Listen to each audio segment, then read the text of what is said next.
आज जो भी ये वीडियो देख रहा है उसे ये तो पता होगा ही कि पोर्टफोलियो क्या होता है, पर आप में से 90% लोगों को ये नहीं पता होगा कि आपका पोर्टफोलियो भी आपके लॉस और ग्रोथ में 50% कंट्रीब्यूशन करता है। पर कैसे, जानेंगे आज की इस वीडियो में। पोर्टफोलियो का मतलब आपके पास जितने भी स्टॉक्स हैं उसको एक साथ में एक पोर्टफोलियो या फिर पोर्टफोलियो ऑफ स्टॉक्स बोल दिया जाता है। इसमें हम ये भी जानते हैं कि एक स्टॉक में आपने कितना इन्वेस्ट किया है और कितने टाइम के लिए किया है और कितने सेक्टर्स में इन्वेस्ट किया है। देखिए, पोर्टफोलियो के दो टाइप्स होते हैं, नंबर 1 नॉर्मल पोर्टफोलियो और number 2 diversified portfolio. Normal portfolio वो पोर्टफोलियो होता है जिसमें कि आप रैंडमली कोई भी स्टॉक में जो आपको पसंद आया उसे खरीद लेते हैं और अनबैलेंस्ड पैसे इन्वेस्ट कर देते हैं। ज्यादातर लोगों के पास नॉर्मल पोर्टफोलियो ही होता है, जिससे कि ज्यादातर लोग लॉस में होते हैं या फिर कोई ज्यादा ग्रोथ नहीं कर पाते। तो मेनली आज की इस वीडियो में हम डाइवर्सिफाइड पोर्टफोलियो के बारे में ही जानेंगे और वीडियो के एंड में मैं आपको डाइवर्सिफाइड पोर्टफोलियो का एक मैप भी बनाऊंगा, जिसमें कि हमें ये पता चलेगा कि आपके पास कितने स्टॉक्स होने चाहिए, आपको कितनी क्वांटिटी बाय करनी है, कब करनी है, एक कंपनी में मिनिमम कितने पैसे इन्वेस्ट करने हैं, मैक्सिमम कितने पैसे इन्वेस्ट करने हैं। तो अगर आप भी बिगिनर हैं या आपको पोर्टफोलियो नहीं बनाना आता या बेस्ट पोर्टफोलियो नहीं बनाना आता तो आप बने रहें वीडियो में अंत तक।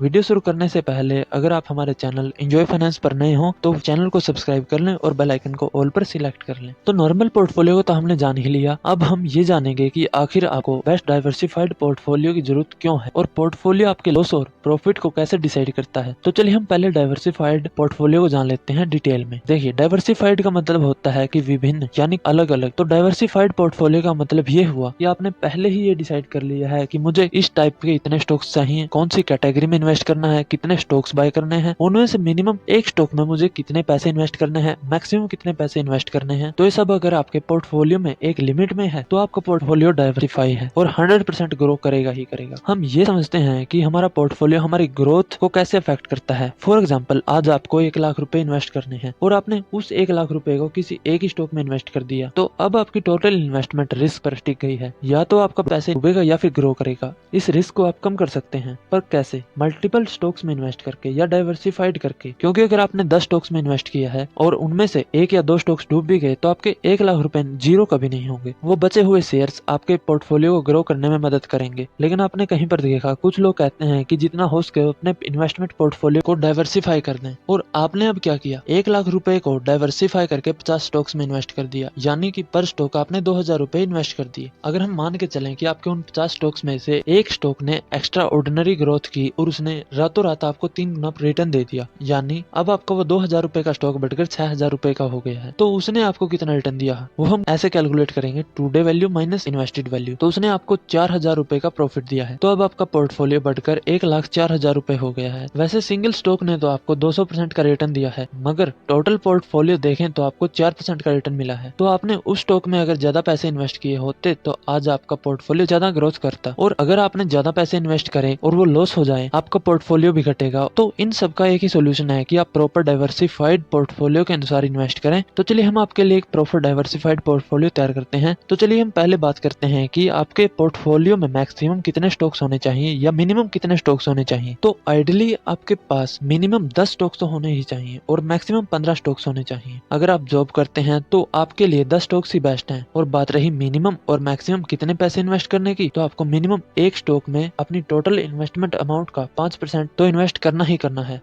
और मैक्सिमम 10% इन्वेस्ट करना है, उससे ज्यादा नहीं और 5% से कम नहीं। अगर आपको एक बेस्ट पोर्टफोलियो बनाना है तो आपके पास मिनिमम 5 सेक्टर्स के स्टॉक तो होने ही चाहिए, जैसे कि pharma sector, manufacturing sector, real estate, finance, food industry. ऐसे ही 5 सेक्टर्स होने चाहिए, क्योंकि अगर आपने एक ही सेक्टर में इन्वेस्ट किया है तो क्या पता कल वो सेक्टर ग्रो करे या फिर नहीं। इसलिए एटलीस्ट 5 सेक्टर्स तो होने ही चाहिए। अब बात आती है कि किस तरह से हम स्टॉक्स को पिक करें। फॉर एग्जाम्पल, आपको फार्मा सेक्टर में इन्वेस्ट करना है तो आपको एक स्टॉक ऐसा पिक करना है जिसमें सबसे कम रिस्क हो और वो आपको कंसिस्टेंटली रिटर्न दे, और एक ऐसा स्टॉक पिक करना है जो कि रिस्की तो हो, ग्रोथ के चांसेस ज्यादा हो। और जब भी आप एक ही सेक्टर के 2 स्टॉक्स पिक करें तो ये जरूर आइडेंटिफाई कर लें कि दोनों स्टॉक्स अलग अलग डिजीज की मेडिसिन बनाते हैं, ताकि अगर उनमें से एक कंपनी बैड परफॉर्म भी करती है तो आपकी इन्वेस्टमेंट लगभग सेफ रहेगी। इन मेथड्स का यूज करके आप एक बेस्ट ग्रोइंग पोर्टफोलियो बनाकर प्रॉफिट कमा सकते हैं, और आप इस वीडियो को दूसरों के साथ शेयर करके उनकी भी मदद कर सकते हैं पैसे कमाने में। तो अगर आपको वीडियो इन्फॉर्मेटिव लगी हो तो वीडियो को लाइक, शेयर व चैनल को सब्सक्राइब जरूर कर लें और बेल आइकन को ऑल पर सिलेक्ट कर लें।